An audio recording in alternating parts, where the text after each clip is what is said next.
The following exercise is for your chest, shoulder, and back of your upper arm.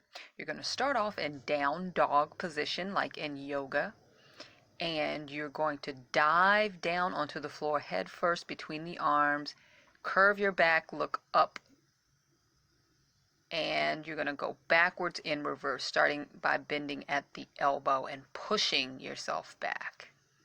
You really work in the top of those shoulders and upper arm when you're pushing back. You're really working the top of your shoulder when you are lowering yourself and pulling yourself forward towards the ground. So these are still push-ups, but you're focusing a lot on your shoulder and upper arm. You can modify by placing your knees down, but you'll still dive head first between the arms and hands, and you'll move in reverse, bending at the elbow first and pushing yourself back with your arms, not leading with your hips, pulling at your hips. You are pushing yourself back and you're pulling yourself forward with your arms. Not a hip exercise. Think arms the entire time.